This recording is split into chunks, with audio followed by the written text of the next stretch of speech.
So, hello everybody, and I thought I'd take this opportunity to speak to Douglas de Becker. But I suppose just before we start, I should just explain why I've asked Douglas to do this. So, way back when I was putting together my presentations on Rasa Shastra and how to prepare a lot of these alchemical remedies, I produced an early set of slides, which was kind of like an instruction manual with thousands and thousands of slides you could tab through to see how all these things are done from start to finish. And these were offered commercially, and I sold them over a number of years. So I just looked back now, Douglas, to see when you actually contacted me. So that was 2012. So it's May in 2012 you first spoke. So, and we've kind of just stayed in conversation over this time because obviously we have similar interests. Douglas is doing kind of similar stuff to me in a way. And every now and then we kind of connect, don't we? Our paths we sort of meet and then do our separate things and sort of come together again. So because I'm doing this series of interviewing interesting people with interesting stories, I just thought you'd be a really good person to speak to. So if you could just maybe give us a bit of an insight into how you came to this work and what your interest in it is, and just to give people a feel about where you're coming from and how you got interested.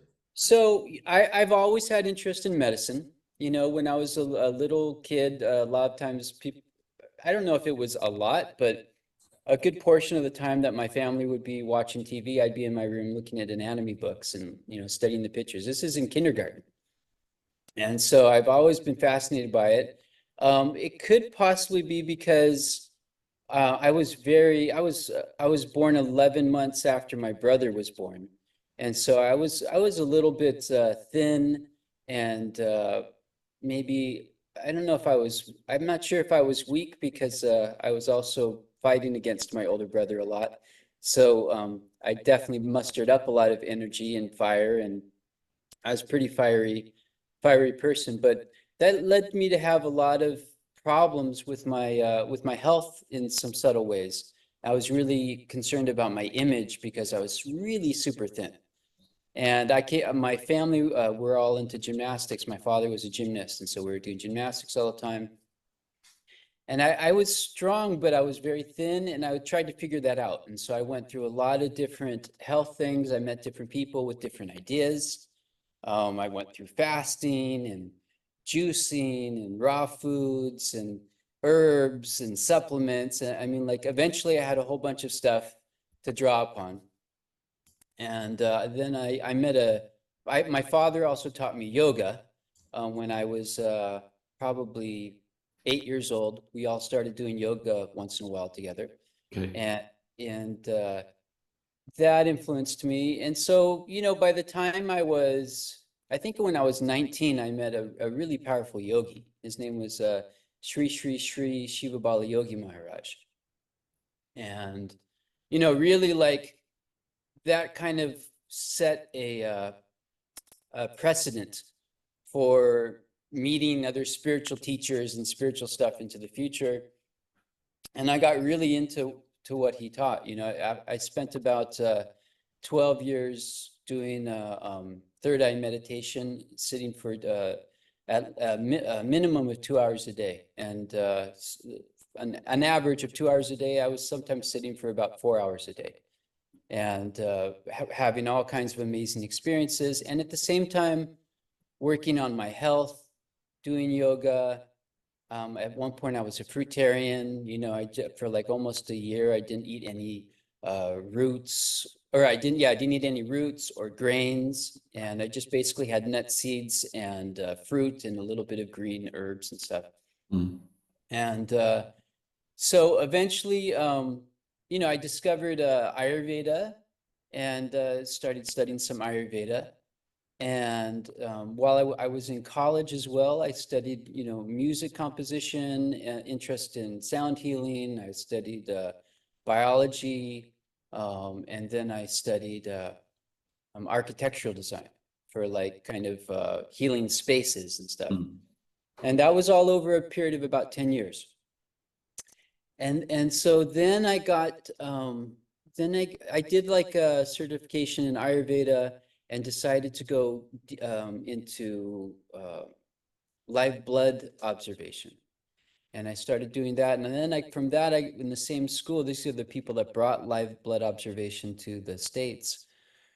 they had a bioterrain assessment, a thing called flow system auditing. And so I went into there and met doctors from all over the world that was coming here to study. And this was really amazing work, still is, still really amazing work, where we look at all kinds of parameters that you can measure in the saliva and the urine. You know, like some of the common ones are like pH, nitrates, nitrogen, nitrites and stuff like that, ammonia nitrates. And then we also looked at physiological measurements like blood pressure, breath rate, breath hold time, surface tension of the urine, specific gravity of the urine, blood sugar, all these different parameters we would look, and then we would know what's going on with the person's body and work with it. And some of the concepts were based on a doctor who was born in 1896. His name was Emanuele Revici. Okay. And he was the pioneer in cell membrane lipid research. So he's the first person that was like looking at the cell membrane. And when he traveled to Mexico, he was like from Czechoslovakia and spoke 6 different languages. When he bought his ticket to come on the boat to the US, as he was buying the ticket, someone cut in front of him and bought that ticket. It was the last ticket for that boat. And so he had to wait the next day. And he had traveled a long time to get there. And so he waited till the next day. Well, that boat that actually he was supposed to be on sank at sea, and everyone died. Amazing. Yeah. And on the boat that he got on, there's like 1 or 2 sentences in his biography that says that there was a Vaidya, an Ayurvedic master that was on that boat and talked with him, you know, during that trip. And you can see in what he developed is very similar to Ayurveda. He had already discovered a lot of the concepts that he had found parallels with. And the one aspect of his work that wasn't covered was this idea of the wind. It's not part of the cosmology and chemistry and so much. But all the other stuff he discovered was based on his whole practice was looking at if somebody was catabolic dominant or anabolic dominant, which is basically what we would say pitta or kapha. Yeah. And he had all the explanations of why that was the case based on the fats in the body. And he created his focus was cancer. He lived to 101 and worked every day of his life for like 70 years, every day of the week. And they took his license away when he was 94 and gave it back to him when he was 98. So this person really influenced me. And when I saw some of his work and saw what we were doing, I made an intention to go back into indigenous medicine, back into traditional medicine, because I saw a lot of stuff that no one had explained to me in my studies with Ayurveda about some of these things. For instance, if like low blood pressure, how that affects the wind, for instance. You know, if you have low blood pressure and we check your saliva and urine pH, it's not going to be an accurate example of what's going on in your body as it would if your blood pressure was correct. So until you fix that, until you fix the what we would call electrolyte deficiency or electrolyte excess, like high or low blood pressure, there's a whole dominance in the body to like try to fix that. That's messing up what we would call the wind. So when I studied Panchakarma, which is before the biotrain studies, my teacher, who was his name is Dr. Vishnudas Kannan. He's an Ashtavaidya from Kerala and a master martial artist and an amazing person who actually knew about Kayakalpa as well. He had actually participated in 8 different Kayakalpas with his teacher, you know, and he saw really amazing things and he did it in a very traditional way. And he also actually found an ancient text about Kayakalpa as well, like in a cave when he was working with indigenous people in the jungles, you know, doing his like graduate studies. Kayakalpa, for those that don't know, is like a rejuvenation technique where the skin peels off, the nails fall out, the hair falls out, and some people even say the teeth fall out, and you spit up the epithelium of your inner organs, and it really reduces your biological age. And up until about 20 years ago, most people that I talked to, maybe 15 years ago, most people that I talked to about it really thought it was kind of a myth, you know. And nowadays it's actually it's out there now that some people know how to do this. Anyways, he kind of disappeared. He's a mysterious guy. But Dr. Vishnudas had said that he was very, very adamant about how people had been doing Ayurveda in the West in a watered down way that didn't give the results that Ayurveda was known to have. And he was upset about that, you know, people doing panchakarma for 3 days or 10 days, and even making medicines that required maybe 12 liters of milk to boil down to half a liter. Because of the price of gas, a lot of families were taking 3 liters of milk and boiling it down to a half liter. And so, you know, and then we talked about basmas and stuff like this, and like alchemical processes, and he said he wouldn't use them if he didn't make them himself, which I've found several doctors have this same kind of feeling, you know, because it has to be done just right or it becomes toxic. These are nano medicines made from metals and, you know, many toxic substances, toxic metals and stones and precious stones and stuff. So knowing that, when I decided to go back into indigenous medicine, that was on my mind, and it turned out that a good friend of mine was bringing a famous Tibetan yogi that was a doctor to the States, and I was invited to go there. So I met him, and I decided to study Tibetan medicine, and I studied with him for several years. I moved out of the country to Ecuador at one point, and was attending some of the online courses that my teacher, his name's Dr. Nida, was doing. And it was a little bit disorganized and hard to understand, and you know, he was just getting started. So I asked him if I could study with this other academy called Tibetan Medicine Education. It's Dr. Pasang Arya was the head of the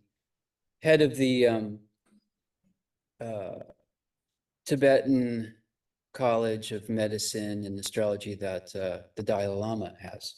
Sikong. He was the head of that. So he said that was okay. So I did that for a few years, and I went to Switzerland a couple times to do clinical stuff, and then finished. And then Dr. Nida was doing programs in Tibet where the students could actually go to Tibet and do clinical stuff and spend a month there. So I did that 2 years in a row. Anyways, so Dr. Nida is definitely another one of these people. You know, he's considered to be the king of the Nagpas, which is the original yogi family tradition in Tibet. And his understanding of stuff is really quite profound, and his ability to transmit, you know, the information almost like in an unspoken way. You know, he's very magical person, great sense of humor. He used to teach in like blue jeans, a t-shirt, and a baseball cap. Oh, wow. Amazing. And then when we saw him in Tibet, I was really surprised. There's, you know, all these yogis with like their dreadlocks and like, you know, their robes, and they're all families, they're married, and, you know, and this culture and their practices and traditions have been passed down unbroken for more than 1,000 years. And when they saw him get out of the car, they fell on their face and did full prostration to him. And he was dressed in his kind of royal Tibetan garb, but he still had his baseball cap on. Wow. Right. And then he went in there, you know, they don't have a monastery. They have a building that looks like a monastery, and it's where the teachings are done and where they do practices together. Their wives support them from the outside. I'll send you a video that shows them coming out from one of the places I was at. with the actual buildings that all this work's being done in then, so is it kind of, does it feel like a hospital, or does it feel kind of more like a monastery? I mean, is No, it? no, this was, so that particular is a place where they practice and share some teachings. It's not academic. The Nagpas aren't so much, although they're brilliant and can pursue stuff, they pursue meditation is their main pursuit. Right. Yeah. Not the memorization of all the texts and stuff like that that the later sects in Tibetan Buddhism did. In the hospital that we worked at in Tibet, it was an all Tibetan hospital. It had been paid for by the Chinese so that it could do work. All the people got paid the same amount, but they were selling about 200 tons of medicine pills a year, because Tibetan medicine is more popular among the Chinese people than Chinese medicine. Really? Yeah, it's Interesting. considered, I don't, in my mind, I think they kind of consider it as a higher octave of Chinese medicine, like it's like the best Chinese medicine is Tibetan medicine kind of thing. But yeah, so the Chinese were making, hundreds of thousands, if not millions of dollars off this pharmacy and hospital, but it was barely being kept up. There were holes in the wall and leaks and different things, and everyone got paid the same amount. So it was an interesting thing. They definitely had the money to make the building nicer, but they just kept it at a minimum. And I saw a lot of amazing stuff there. I would say the most amazing stuff was the bloodletting. Bloodletting is as complex as all the acupuncture points. I think there's more bloodletting points. How are they actually doing it? How are they incising They have little razors, Yeah. and in general they would put a tourniquet. Say if they were to do a point on the arm, say for the liver, they would put a tourniquet on the arm. They'd find the vein, and then they cut it open. The blood would immediately start to pour out. It was dark.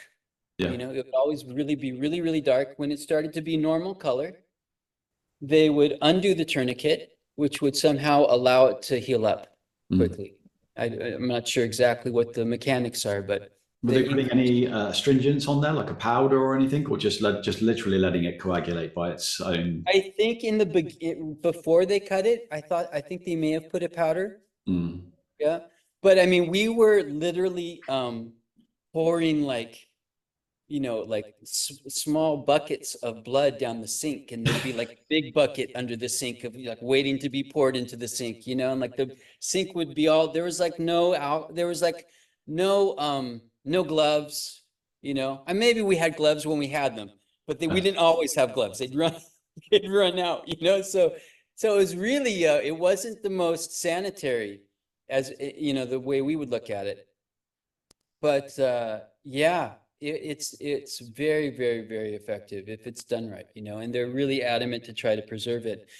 Some of that comes from the Greek tradition, the Greeks. So Tibetan medicine is a combination of Egyptian Greek medicine, what's called nowadays Unani in general. That's what they call it. It means Greece or Greek. And that's like Hippocrates and Galen. And before them, it was Egyptian.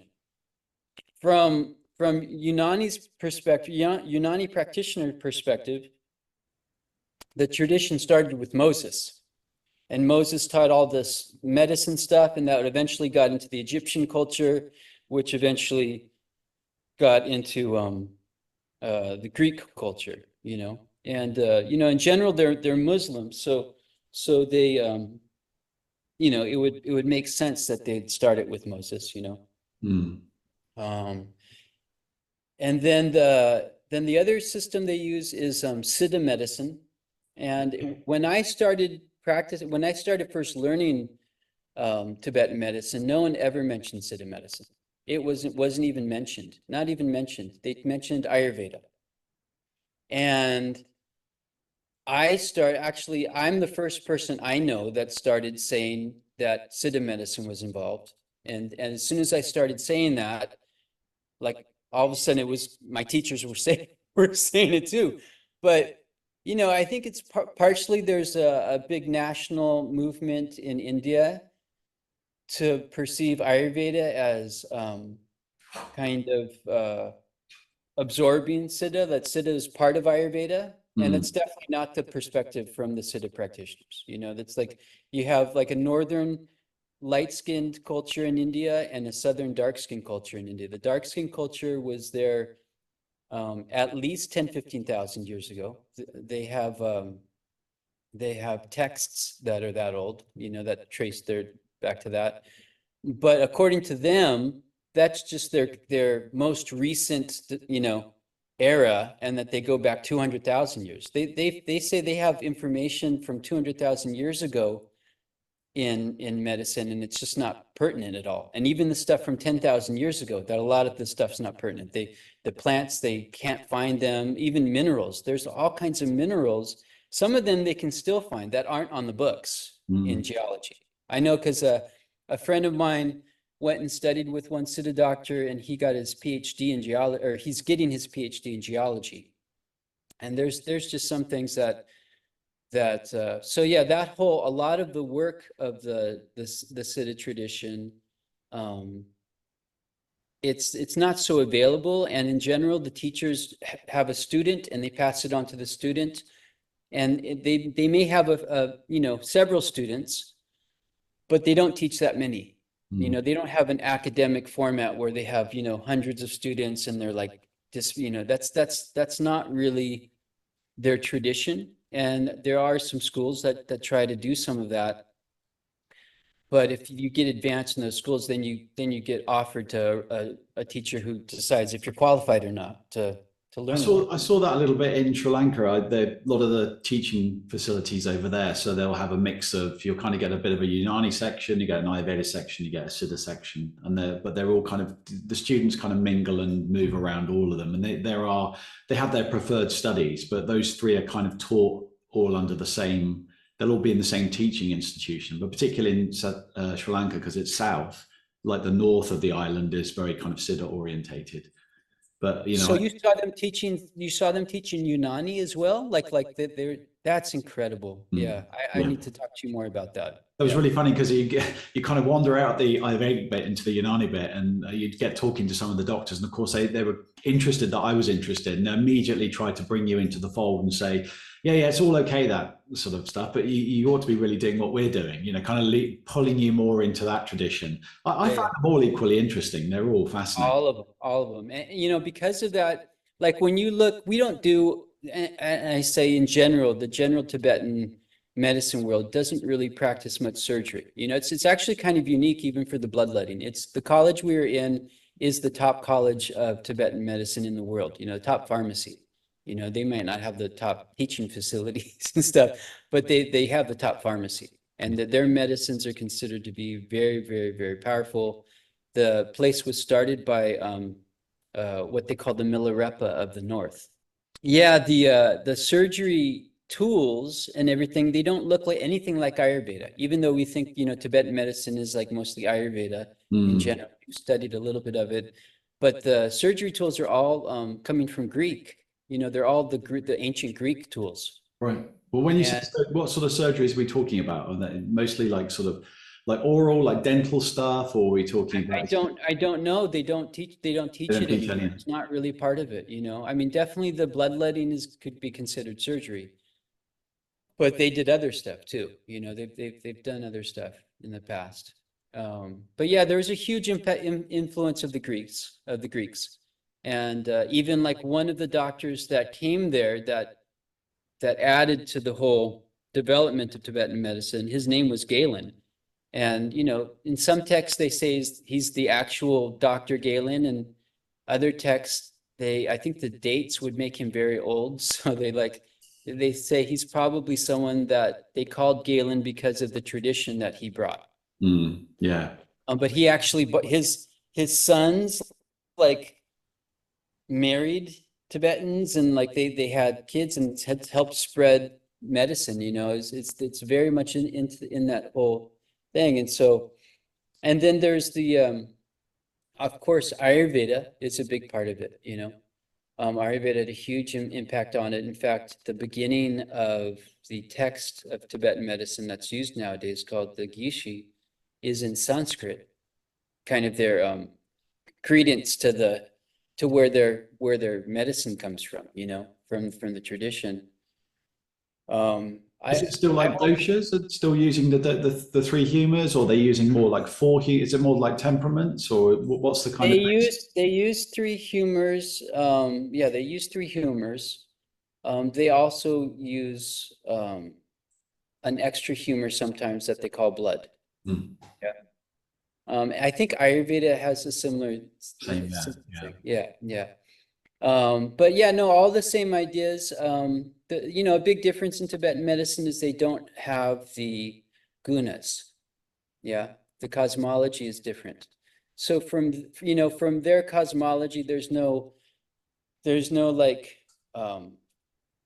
evolution of the soul, kind of like in Ayurveda. I mean, it depends on where you're looking in Indian text, right? From certain kind of tantric texts and stuff, you'd see they don't talk about that either. But instead of talking about the gunas, what they talk about are emotions.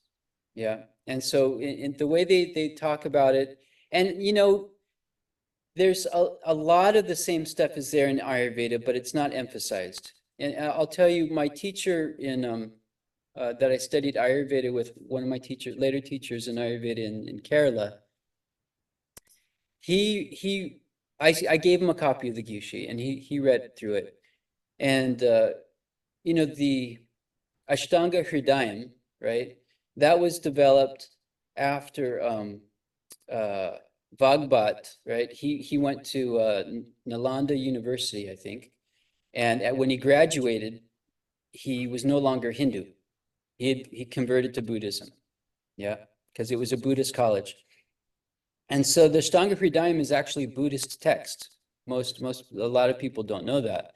And what happened was when he went back home, his family disowned him. They're like, "You're Buddhist, then don't don't call me mom," you know, like. And so then he, like, you know, he was traumatized and went to his friend's house, you know, and his friends are like, "I don't know you," you know, like, you know, and it's because he wasn't Hindu.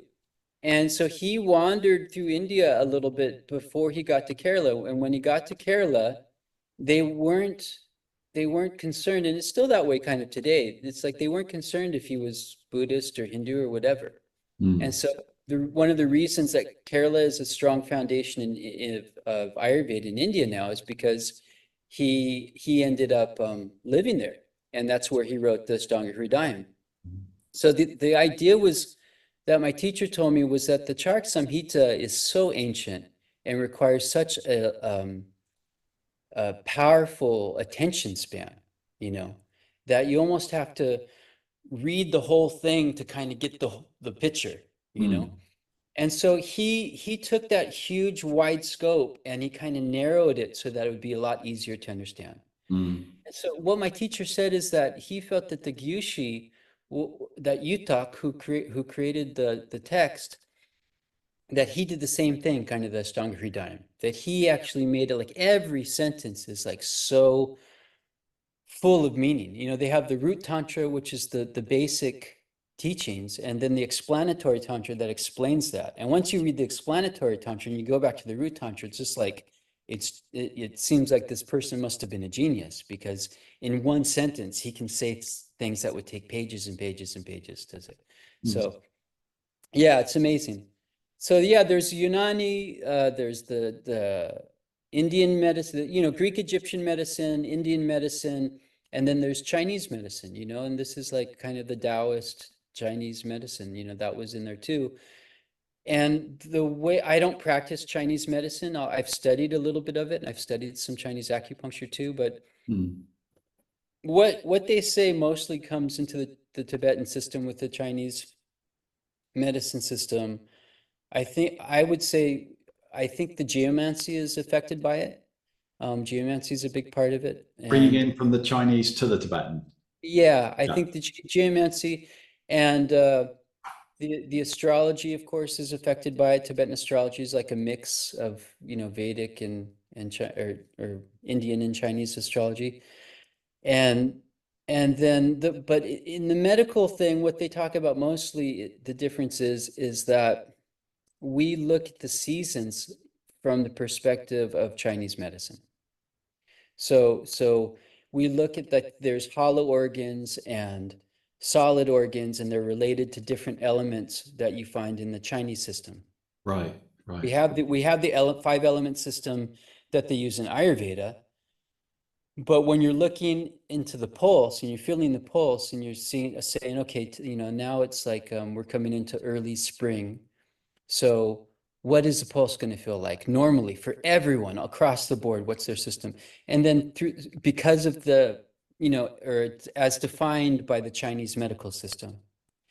And then using that, we can then say, okay, well, what's below that? Because that's obviously not or it could be, but we want to see what else is there, because that's not the main necessarily pathology. Everyone's going to have, say, that one thing going on, say, with their liver or whatever. And so, like, if we feel that, we're not saying, oh, you have a pathology of your liver. We're actually feeling for something deeper than that. And so that's how it's used. And that's kind of the main thing. Now, I also feel that there's, these ideas of what we call pranavayu, right, in Ayurveda. There's this concept, in the humor, in Tibetan means wind, it's wind. So I think that some of the concepts that have developed to understand the wind from the Ayurvedic perspective, I think some of the stuff that they're also looking at it from the perspective of qi and some of the ideas of Chinese medicine. I don't know Chinese medicine good enough to say exactly. Yeah. But I can say that there's some different concepts there. There's some different ideas there, because I don't like when I talk about, for instance, if I talk about traditional indigenous medicine and I include Ayurveda in that, I'm saying things about wind sometimes I don't hear people say in Ayurveda. However, I have also noticed that some of the things I talk about too are talked about, but by more from clinical experience of people that have had a lot of experience, where they've seen these patterns and they've understood this idea, and it creates this other understanding of the textural work, right? Where just saying like this, and this with the text, but then you actually practice it, and it's like, it's colored with many different other things, and the way that's influenced starts to show a pattern. And I think that's kind of what I see in Tibetan medicine is a little bit different from Ayurveda. I see some things that seems like it's like the explanation from clinical experience was really transferred, and not feeling kind of boxed in by the tradition of Ayurveda. Yutak had like walked through China, India, and Persia, and back to the Tibetan area, and had done that route 5 times in his life. He lived to be 105, I think. And he studied with all the major healers. So, his perspective, which is my perspective too, is that, it's just one human body. We call it Ayurveda, but really it's just like healing according to the cultural and experiential dynamics of India. And then, you have that happening in the Middle East, and you have that happening in China and in Tibet. And back then, I feel it was all the same kind of, it was seen as that, like you're a healer from where?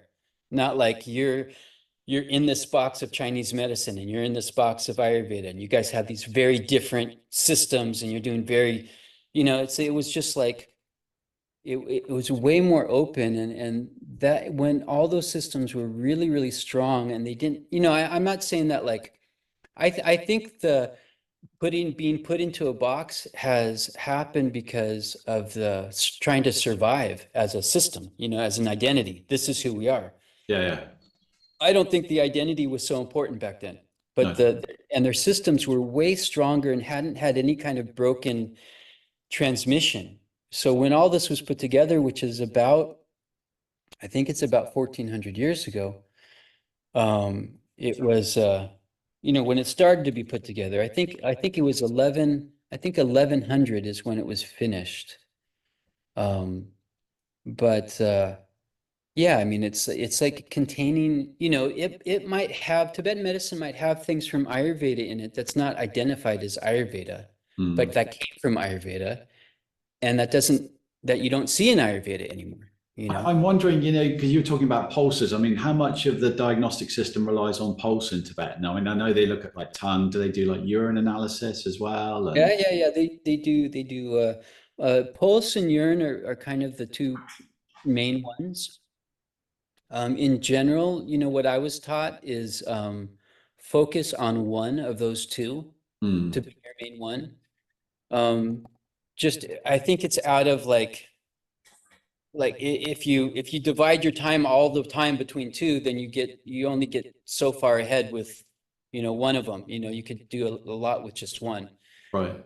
So that we focus on one of them, but we learn how to do both of them, and we use both of them. It's interesting because the pulse shows the solid organs more, right, and the urine shows the hollow organs more. And so even though you're looking for a general reading, if there's some strange stuff going on and you have both of them to refer to, you can say, okay, actually, there's a lot of heat in your urine and your pulse feels super cold. So that tells us, right?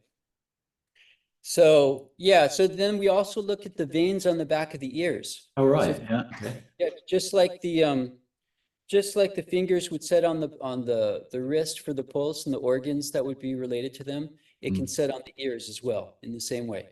Okay. The back of the ear, you said. The back of the ear, yeah. And that's partially for children. If a children's hand is like, you got this like tiny, yeah, you can't let it. you're going to come to their elbow almost putting your fingers on them.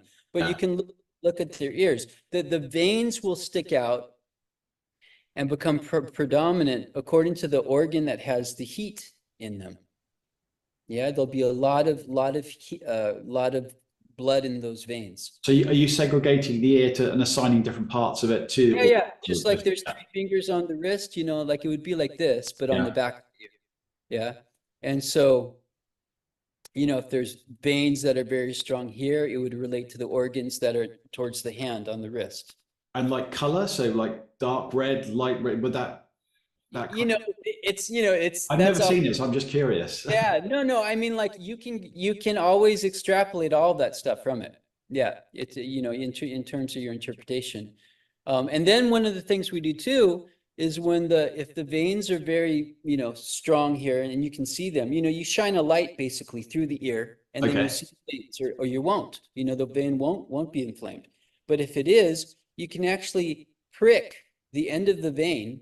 Right, It's not, this isn't like, super bloodletting, but, it's kind of minor bloodletting. You prick the end of the vein, it will bleed a little bit, it'll like, put out some blood, maybe like 5 to 10 drops, and eventually it just stops. Yeah. But what that will do is it will release so much pressure of the heat. A person's migraines will go away, all sorts of stuff will immediately go away. And so it really helps. The thing with bloodletting is it doesn't get rid of the cause, but it gets rid of the built-up result. So you get rid of the built-up result, and then you can give some medicine for the cause, and the speed of recovery is quite quick. Yeah, and if you get rid of the buildup of the cause really quickly, oftentimes the symptoms will immediately go away. It doesn't mean the problem's not still there. You still want to give medicine and help with the cause, but yeah, it's an incredible system. Could that be like a connection as well? Because I know like in Unani, they've got the Hajama, haven't you? Like the bloodletting is quite a big part of their system. So I wonder whether that's something that's kind of filtered through to the Tibet. That's what I'm saying. Yeah, that's where it came from. Right. Yeah. Okay. Chinese medicine had bloodletting. Ayurveda had bloodletting too, you know. Mm. But it's been a major part of Greek Egyptian medicine. Yeah, Mm. I think it held a lot more dominance there. And it's also possible in Ayurveda, it used to be way more dominant too. Because leeches, I know you said you worked with leeches a little bit, Yeah, which it was just that was quite an interesting sideline, really. I mean, where the clinic I was staying at, one of the doctors there was he did the sort of minor surgeries. I mean, mostly stuff like there'd be some dental stuff. He'd do some ocular stuff, very interesting. It was basically ENT, but they would do also like fistula and hemorrhoids, that kind of thing. It's kind of, I mean, a bit graphic to say the least, but I know. I'm thinking they but I would mean, put fascinating in to the just eye. They would put a leech in the eye to around the eye. Yeah, you don't. around the eye. Yeah, And you have to be. Hmm? would that improve the eyesight too? It was mainly for sort of like pressure, yeah, excessive pressure around the eye, stuff like that. Yeah, I mean, it was Yeah, quite, but particularly good for the like bloodletting around the ear, like the back of the ear for like tinnitus, vertigo, that kind of thing. And then I just got friendly with one of the surgeons there, and he kind of took a bit of a shine to me, and he was like just keen to show me what he was doing. And I was looking at, they were doing this the Shara Sutra. It's like a thread. They use a caustic thread. So the thread is you mix it with latex of it's actually this plant here. Plant the latex from this plant, euphorbia. What is that plant? Okay. Yeah, and then you roll it with turmeric and you roll it with ash and you let it dry, and eventually you end up with this caustic thread, and they'll feed that through the fistula, and and they pull the thread through and then sort of snip it off at both ends, and it's so astringent, it pulls all the tissue in, and eventually the body will dissipate and just lose that thread. It's all natural. It will just be Is that the same thing they use when they wrap same around? thing. They just tie off Yeah, I've heard of warts that. and all kinds of things. I mean, it's just fascinating to see these guys working. And of course, it's all like super speedy. It's all done in seconds. But yeah, it was a great experience to see it. That was real hands-on. It's a bit of what I call sort of battlefield surgery. It was like, Well, yeah, I mean, like when I studied in Tibet, it was mostly external therapies. Bath therapy is also very, very big, to help with wind issues primarily, but on many deep levels and having very amazing results. They basically because I don't really do it. But you can buy the bath salts, tamarisk, ephedra, calcite, mhm. and the last one is rhododendron, I think. Mm. And you put all those, you boil those up. You throw a couple handfuls of sampa, like some toasted barley, Okay. and you boil that all up and make it very concentrated. Then you pour it into a bath. The person gets in the bath. It's not too hot. After being in the bath for so long, they get out of the bath and they put butter on the body. Okay. Okay. Then the next day they do it again, but the temperature's raised up a little bit. And the next day they raise it up a little bit more. And the next day they raise it up a little bit more. And then they decrease it. So over a period of like 8 days, you go through this whole period of like increasing temperature and decreasing temperature and yeah, and it has amazing effects. I actually did use it once with a client that had multiple sclerosis, and it was really helpful. With a karma treatment in panchakarma, if you're going to do the virachana, the purgation therapy, you'll do like a week of taking a specific amount of ghee, which gets increased, and then you do lots of hot baths in between. And the idea is that they say that the twig that's well emoliated, it bends. So it means that you can force these toxins from the tissues in extreme purgation. And it's a bit like the stick. The body learns to bend and flex and allow this stuff to pass through, rather than if you bend a dry stick, it just snaps and you create a blockage. So it's kind of by emoliating the body and warming it with these ghees and oils and abhyangas, you do these lots of oil massages, similar to what you were saying with the hot bath. I wonder whether that's part of the process, like warming the body up and making it ready. Well, yeah, I mean, I'm great that you just said that. I've never heard that before. And I mean, I studied panchakarma, but I never heard that analogy before. That's beautiful. It's interesting, in Tibetan medicine, they talk about panchakarma. They don't talk about it as panchakarma, but they talk about it as, like when a situation gets really strong, then this is the thing to do, to get rid of it. And they don't go a lot into detail about it. And they used to practice it a lot more.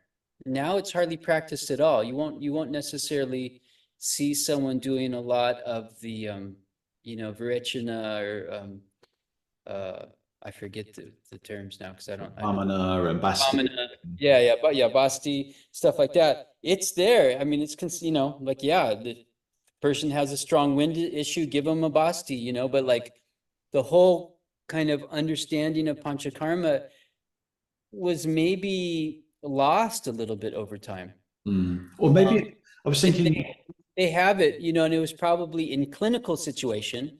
You go to there's the whole oral teaching too, right? So in the clinical situation, they probably taught it, but it's just really not used that much. And my teacher, Dr. Nita, really was encouraging his students that knew a lot about Ayurveda to try to like reincorporate that knowledge, to like try to share that so that people could really understand how to do it. Because it's interesting, like, like the enema therapy, they consider to be as serious as surgery, and in the West, we don't think of that, we'll just push some stuff up there and just, hope it's all good, like, but there's I have a book, I don't have it right here, but I have a book like that's like this thick, only on Basti therapy. Right. In about many minutes in Ayurveda. It's a very, very, very deep understanding that Ayurveda has of that. And it would be great if I think that could be incorporated more into what we do. I was thinking about, I wonder if it's like a seasonal thing. How many seasons really do they get in Tibet? Are there sort of distinct seasons? Yeah. So there's 4. Right. Yeah? There's 4. And but the period of time between each season is considered as kind of its own season. So, Okay. so in terms of like the element, like, because we're looking at it from a Chinese perspective, kind of, right? So whenever we're transferring from one season to another season, we say that the stomach and spleen are being affected because of the earth element. So that's the season of the earth element. Yeah. Sweet. Yeah. I mean, I'm using that term loosely, season. But we talk about, winter, spring, summer, and fall. But then there's the other element of earth. The place that it's found is when we're transitioning from one season to another season. So for instance, in a transition from winter to spring, if you were to feel in the pulse, someone's stomach and spleen is really having an issue, that, well, actually everyone's stomach and spleen is actually having an issue right now. And they may have a serious situation with that, but is there anything else? And so we kind of put that to the side and say, is there something else going on? Not taking that so much into consideration. Anyways, so yeah, after studying Tibetan medicine, I lived in Ecuador for 3 years. Then I lived in New Zealand for a year. And in New Zealand, I also, studied a little, not so much study, but like I hung out with a little bit of some of the Maori elders there. In Ecuador, I studied a little bit with some of the healers there, and what they call the Saraguro people, which actually came from Lake Titicaca, probably in Peru, up to this place in Ecuador, up way high up in the mountains.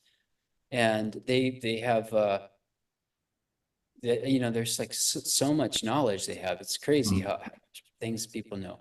Like even in Costa Rica, which you don't think of really as an indigenous place, there's no real indigenous people that live in Costa Rica. If they do, they're from Panama usually. The Bribri, they're called, I think. But like, I asked a local guy who was showing us around this piece of land that we ended up getting and had for a while. And we asked him if he knew anything about the medicinal herbs. And he said, no, it's like, I don't know anything. We just use stuff, our parents told us. And he ended up like identifying like more than 20 different plants and their medicinal use. But he didn't really consider, in his mind, he didn't know really anything. Not like a system. Yeah, no, he's like, this is just our lifestyle. We use this for this, this for this. So yeah, so I studied a, a little in Ecuador, and I, spent some time with some of the Maori elders. And I will say one unusual thing I found out with the Maori, which I've since found out is exists in many cultures. This idea is that where you're born, the water that you were drinking, your water source, Mm. has a very unusual impact on your body's ability to heal itself. And if you were to like move sometime, like in the Maori tradition, if you were to move and away from where you were born and you got really sick, one of the quickest cures would be to actually go to where that water was that they took as a child Mm. and bring it back to them and give them that water. And I've said that to different traditions, around the world, and I find it's common all over the place. I think almost every single culture I've ever mentioned that to, they're like, "Oh yeah, yeah, that's what we've always said that too. We Yeah. have the same Yeah. idea." But I had never heard it before, and there might be some, maybe it's an energetic thing, or maybe there's some chemistry to it, but it supposedly has a huge impact on the body in kind of taking, like, engaging it to wake up and heal itself. Mm. So yeah, after that, New Zealand, I lived in India then for 3 years, and that's where I studied more Ayurveda. I also met Dr. Nita a few times, or a couple times, and did some more study with him, and went to Nepal a few times. I went to Tibet again, and then also I met some of the teachers and peers of my main teacher too. One of them is now the head of the whole Ayurveda program in India. Like, he's the national director of Ayurveda. His Mm. name's B.S. Prasad, and I visited him at his college and hospital, which was the top of the top two or three colleges and the top all Ayurveda hospital, which was in Bengaluru, Bengaluru or something like that. It's just east of uh, of Goa. But yeah, he was amazing, Mm. amazing guy. I sat with him, and he kind of, like, we were like sitting like at 90-degree angles, and he didn't turn to me and immediately start talking. And he's a very, like, powerful person in India. He was also powerful in business as well. And so, he had his servants, and they were all like, bodyguards almost. Like, it was like this. And so he just sat there, and then he said a really beautiful thing. The first thing out of his mouth was, there's nothing wrong with Ayurveda, he said. He's like, what the problem is our ability to understand it. Mm. That's what he said. It sounds But like a real whirlwind tour. It's a bit of sort of everything, isn't it? I mean, not predominantly like Tibetan Ayurveda, but then a kind of you've been introduced to so many other systems and being able to yeah, see how they kind of connect. And yeah. This is why I'm very enthusiastic to help, um, like, modern medical research and practice start to reference some of this stuff, like, mm. start to create a platform where the elders can speak without it going through the filter of the reductionist kind of perspective of reality that most modern medical doctors are under. It's Mm. like, um, but yeah, so I worked in the clinics of all these guys, studied, talked with them, and learned more, and that gave me some deeper perspective of Tibetan medicine. Mm. And overall, what I say I do clinically is that I help people restore their body's ability to heal itself. Mm. I help restore their faith, actually. I help restore their faith in their body's ability to heal itself. So, we have like in our culture nowadays, we don't have the same kind of connection with our ancestors, the respect for our parents, the sense of duty to our community, the sense of identity with our community. And we don't have any kind of festival, hardly any festivals that break us out of our survival mode, of working and eating and sleeping and staying alive. These older cultures where these systems came out of, they were born in this whole different kind of cosmology where they would intentionally and out of duty take a break and party and play and create the whole thing that was connected to what was happening in nature as well, because of the season or because of whatever, or because of a death or because of a birth. And like you may not know the people on your street very well, but you would have like consistently, you may not even like them, maybe if you do know them, this maybe one person might be like really lazy or this other person might be really angry, but when the festival comes, you're still working with them to create the same kind of props and puppets and like decorations, and it's just like it's a totally a whole nother way of anchoring in like meaning and identity and purpose in life that we don't have in our culture anymore. So when Ayurveda, for instance, is taught, learning that there's this other component that's missing in our culture, then our ability to really help the client is really limited. Like there's a huge need for emotional, a certain level of emotional freedom within the person, and a certain level of connectivity with other people. And those things being absent from traditional medicine perspective, it's limiting the transfer of information going through our body. And this is one of the things that Tibetan medicine really focused on a lot. They say that the cause of all illness is that we forget that things change and that we forget that everything is connected. And the way they put everything is connected, the actual translation is the non-existence of the self, the non-existence of the individual identity. And because that doesn't exist and we forget about that, and because things always change and we forget about that, we react consistently to different things in our life. Maybe over a cup of tea, we can philosophize, about how all those things are real.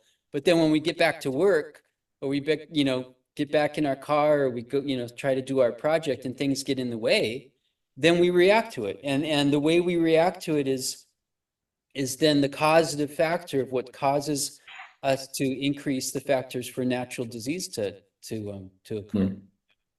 And it's not, I don't see it as super different from Ayurveda, but it's expressed and emphasized and in a way for me, and I think in the West, it's clarified in a way that's easier to understand. When you look at the gunas, you still have these kind of emotions and things, these ideas there.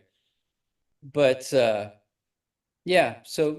for me, I really like Tibetan medicine. I found it also very similar to some of the Native American ideas. There's still like a lot of, in Ayurveda, there's an aspect of kind of magic in medicine, right? And so most of the stuff we learn clinically with Ayurveda is more kind of scientific, but there's all sorts also like astrology and mantras and like, casting out demons and like, like all these different things that are there, but not many people specialize that, and not many places in society is that welcome in modern society. Where in Tibetan medicine, it's still, it's still quite integrated as like one thing in a way. Would you say that was more developed in that system in Ayurveda? So like Ayurveda would kind of look at like you got the corporeal, non-corporeal, so like the body treatments, and then there's things that are beyond your ability to work in this kind of dimension. You kind of be working more with astrology, karma, that kind of thing. Is it the same in Tibetan, and is that more developed in that system, would you say? Or I think it's more, I'm not a scholar. Like I don't read Tibetan or Sanskrit and all this stuff, but like in my experience, I would say I think it's more alive in their culture still today than it is in India. I think it's more, and I think it was more part of the, I don't think it was as separate, like it, like for instance, in the Native American tradition, if you do some kind of ceremony, you make and then you're going to eat, right? You make a plate for spirits, and someone goes out and they offer it under a tree for spirit, right? So you don't really see that happening a lot in Ayurveda. In some small villages, you see some things similar to that, right? There's an offering made, say, to the deity that's out in nature. But in Tibet, the Tibetan idea is, like that these unseen forces, which include bacterias and all these things that we can't see, that by feeding them, like throwing some toasted barley out, like, or like, like, anything, like it's like feeding the animals. And it's also, they say, like, they really like toasted barley, like probably the bacterias that get to the toasted barley. And eventually it's creating this like sheet of bacterial influence where there's like an energy that's like very thankful that you're alive, and you're like acknowledging that you're connected to something, even though you can't see it, like they burn stuff, like is in Native American stuff as well. And in some places in sections in India, but like, it's like a very cultural thing that if you're going to have like a gathering, you burn a bunch of stuff. So that smoke that goes up, juniper and barley and all that, it feeds all these invisible spirits and it's not just because those things are hungry. It's the idea is that they want to be seen and acknowledged. And if you just ignore them, they like kids, they get kind of like traumatized and hurt, and they'll come and they'll like, hey, I'm here, you're not seeing me, you're not acknowledging me. So they really believe, and this is over, thousands of years of empirical, observation, that things seem to be more harmonious when they do these things. And so this is how they explain it. Like there seems to be better weather, there's less like disruption amongst the people, there's not so much, people aren't so like hot tempered or so like take things personally, or I saw a really interesting thing once in a Tibetan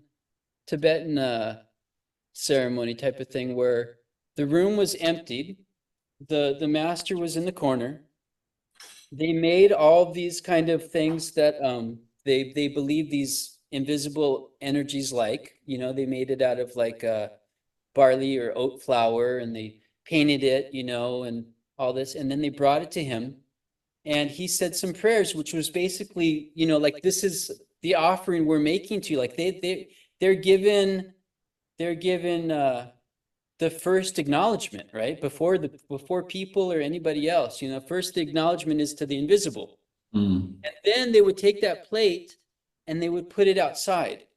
And it was really specific for these entities that kind of cause problems. They have even though they're invisible, they still have their emotional issues they're working out, like or they have their like, which are also helpful, but they have the negative side, right? Like just like anger can create more clarity sometimes, but it's also can be very destructive. Yes. So they would take this plate out and put it outside, far away under some tree. And the idea was that now all these energies would go and consume them, feeling like they had been honored and like respected, and it would allow an exceptionally extra clear space to do some practice and exchange, like sacred knowledge of medicine. Yeah. So that's why I wrote this book. So what does the book cover then? Is that kind of more your story? Is that so no, it's not more my story. It's I basically talk about stuff I discovered in traveling to different places, which was that there's, like many other people have noticed, there's some similarity in culture throughout the world. Yeah. Like one unusual thing is like in the Yucatan, where you see these pyramid complexes, actually throughout Mexico, the way they're organized, the way they're placed is identical to the ancient South Indian Vastu. Okay. And they even had a group. I was actually there in Chichen Itza, and there was a group of um, what do they call them? The people who do the Vastu. Um, anyways, the experts on geomancy and setting up Yeah. temples, temple builders. There was a whole group of them, and I didn't see this, but I heard later on they showed the guy the measurements of one temple, and he was able to tell them where the other temples were and how big they were. Right, right. All relative to that. All relative to that, and so it's identical. So there's like either they came up with it completely independently, or it spread throughout the planet from wherever it originated from. Mm. So, I touched on that a little bit. I when I was doing the Jyotish book, I sort of briefly mentioned it, but again, it's like a system within it. That's a big thing to learn, but it was fascinating to see, particularly the connections to the planets and the directions. And so I kind of covered it from the point of view of like the pharmacies. They'll lay out the pharmacies in accordance with, so certain directions are linked with sort of drying, cutting, or even particular metals will be aligned to different directions and stuff like that. And then you always have the putters and all the ovens are always in the southeast, and then the southwest. Oh, you mean like in the design of the houses all over all that stuff. Yeah, really it's incredible. They have this story of the serpent, and they're churning the mountain, and the Saga Manthan when they're churning up the mountain. Right? Yeah. Right. So they have that exact same story carved in stone in a tablet in the Yucatan. Wow. Not just that story, but all the astronomical connections to that story, because it's a Jyotish story too. I don't know much about the depth of it, but all of those indicators are carved in stone, and they're from a Mayan thing. So see all the same alignments and stuff. There's similar time period. Yeah. It's identical. And the Mayan calendar goes back within 100 years of the date that a lot of people consider to be the beginning of this yuga, or the last yuga, or whatever, if we left it or not. But like it's something like 3200 AD or 3200 BC, something like this. Anyways, there's a lot of similarities. And so I start there, and I talk about the siddhas, and I talk about them traveling, and there's so many things. One of the pictures there you'll see is a picture with some different heads on it, looking different. And this is something from Tiwanaku in Bolivia, where they believe that all of a sudden these guys appeared, and each one looked a little different, and they had a different specialty to teach, just like the idea of the rishis. One taught civil engineering, one taught medicine and chemistry, one taught diplomacy, and this is the indigenous story and why they have these heads there, because it's marking that they came there. And their language is very similar to Sanskrit, more similar than any other language in terms of they have like 20 they have like 2 less letters, I think, than Sanskrit. But the way the words are put together and how the whole thing is, I don't know how the etymology really works. It's not like, like you say car and we say ka, and it's very similar. That's it. It's some other way that the way the letters are put together and stuff. It's not really the similarity in words, but the language is very similar. So there's this interesting thing all over the world. And I use that as a foundation to show that their medicine systems were also the same. There's a book called Wind in the Blood. I don't know if you've seen this or not. If it's I think I've got a copy of it. Yeah. Yeah. So I show that there's also the medicine systems. And then I go to the next level, which is that from my experience learning with these different traditions and living in these different cultures and areas of the world, that the main factor for the remedies to work wasn't because of the depth of their pharmacology. We know, at least with like Indian and Siddha medicine, like, I mean, all those systems, they have like the pharmacology is incredible. It's like, they were making nanomedicines that they're just learning today. They were making 1,000 years ago or more with the same kind of, or actually with more efficacy than they can get today. And, like, even though they have that pharmacological knowledge, turning poisons into medicines and all this different stuff, I make the argument that the relationship between the doctor and the patient served as more than 50% of the factor that allowed the remedy to occur. Right. And part of that is that this concept that when a person is ill, they're just kind of like the weakest link in a huge network of dysfunction. And so it's just popping out through that one person. Yeah. And so if you correct their imbalance in a way where it's interconnected with everyone else, then the society, the community gets healthier and less people get sick as well. So is the book, so what would people actually be, what would be the main use of the book? Is it more to actually learn the system, or is it giving you more of an it's more about doctor-patient relationship. Right, okay. There's a couple techniques in it, and then I introduce a little bit of the concepts of Tibetan medicine at the end. Okay. How do people, kind of sort of wrapping this up a little bit, I mean, how would people get in contact with you, or, how do people kind of reach out to you? Obviously, we'll put all the connections under the video at the end, but what's the best way to get hold of you, and kind of websites? And obviously you mentioned your connection to the indigenous medicine videos. So any of that stuff, if you want to mention it here, we can. Yeah, so if you go to indigenousmedicine.net, okay. That's my kind of clinical presence. I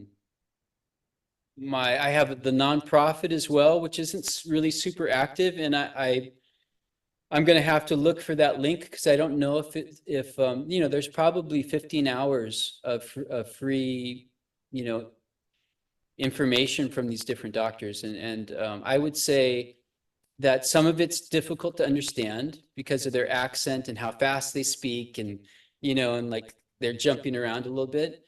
But I would say at least half of that, there's probably 6 really valuable hours of understanding from indigenous perspective. And so that's on phalamritam.org. That's Phala is Phala, and then Mritam is Mritam. I'll put the links underneath. Yeah. But yeah, that's the best way to reach me. You can get my book if you contact me to get the book. Okay. I'll give you a better price if they contact me directly, because. So you're based currently in the States at the moment. Yes, I'm based in Asheville, North Carolina. Mm-hmm. Yep. I'm now an international speaker and award-winning author, and I'm available to speak on these topics, to talk about all this, and yeah, that's me. Okay. Well, we'll put all the links up underneath. People can click on that and follow it, and get in contact with you. And yeah, whatever people. I mean, I see these as a kind of just something that I'm doing because it interests me, and I'm putting it out. And of course, if people can connect with you because of it, and there are other links that are followed, that's great. I mean, that's the purpose of it. I mean, it's kind of a bit selfish, really. It's all for my own. I'm just interested. No, I know the feeling when I was interviewing these doctors for my nonprofit. I was thinking, man, am I lucky? Yeah. I suppose it's a good exchange, because I think, I get to hear all this stuff as well, and then I'm passing the information on, and hopefully when it's gone up onto the internet, it's kind of there forever. It will get circulated and picked up, and people get, I've gotten so much information for when I was writing books by literally watching hours and hours of online stuff. And, in a 2-hour conversation, you just hear that one thing that sends you off in a new direction. Yeah. Thank you very much. I really appreciate it, Andrew. No problem. The opportunity. And it's really nice to get to know you better and to hear some things from, like I told you the first time, or I think maybe it was the last time we spoke or something, when I was really surprised you mentioned Unani. I was like, what? I'm like, I didn't, like, very few people even have ever heard Unani like 10 years ago. Last 10 years, it's kind of a little bit more heard about it. But I'm really interested in whatever connections and whatever you've learned. We're coming to the end of our talk now, so thank you, Douglas. It's been really, really, really interesting. Great to hear that story. It gave me a lot of background information I didn't, because we haven't really spoken to that depth, so I didn't really know a lot of this stuff. So it's given me a good insight into how you've arrived at where you are. So thank you again for taking the time to tell us the story, and I'll put this up on the internet. Hopefully you'll get lots of contact, and yeah, so just thank you again for your time and being here today. Yeah, likewise. Thank you so much for the opportunity.